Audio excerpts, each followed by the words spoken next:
News were reporting new variants and new cases, which of course is different. You are reporting better news. What's Germany's position on easing the restrictions? Well, Vicky, yes, things are looking better here in Germany and around the EU than they were just a month ago when they were really struggling to vaccinate people. Now you're looking at an average of 500,000 vaccinations a day.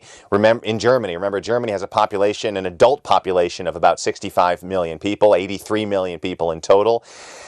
So things are looking up. We even hit more than 1 million vaccinations on a single day last week. But we should note that there are still many underserved communities, poorer communities in Germany that are really getting hit hard by this virus, and German officials are struggling to get those people vaccinated and get those people understanding what their rights are, that they do have access to this kind of health care. But that said, with more people getting vaccinated here in Germany, the next question is, what do those people get to do?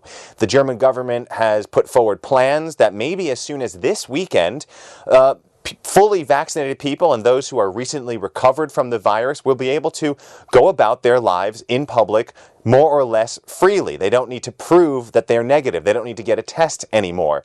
Now, it should be noted that public life here in Germany is still very, very limited. Many things are closed, and that won't change for people who are vaccinated. It will be the same whether you're vaccinated or not. You still can't go to the movie theaters, for example, or to a concert, for example, but you could go get a haircut without having a test.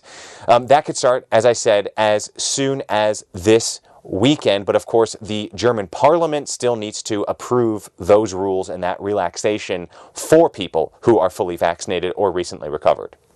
William, vaccination seems to be doing well for Germany, but what's the latest on EU's role on getting more vaccines to less affluent parts of the world?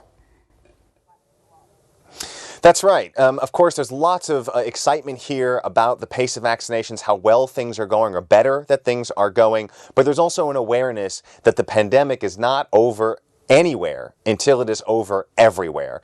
And that has put wealthier countries, like here in Germany, really with the responsibility to get more vaccines all around the world to lower and middle income countries that really desperately need it, especially now that India, because of the very terrible situation there with the pandemic, they have stopped exporting their vaccines to, for example, parts of Africa. And that was what people were really relying on. India getting vaccinations, getting shots, millions and millions of doses all around the world. That's now stopped. So what you are seeing is COVAX, for example, that's the international consortium for getting doses around the world. They're pleading for 20 million more doses just in the second quarter alone. There's been some progress. Sweden, for example, is offering 1 million doses of AstraZeneca to the COVAX initiative.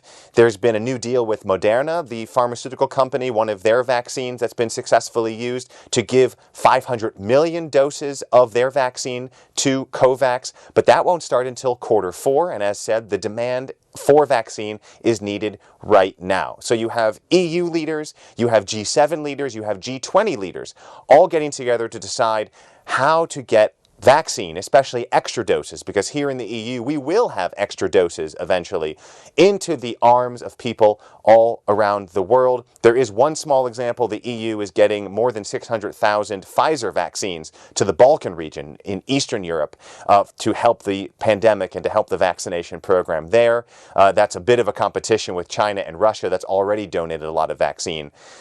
So this is definitely going to be the responsibility and the next big challenge to get not just countries here vaccinated, but people all around the world. So much, William, reporting live from Berlin. Of course, those are our partner broadcasters from DW. Definitely good news in regards to vaccination. We are in this fight together. Definitely, we have to go together. I'll take a short break and return with more stories.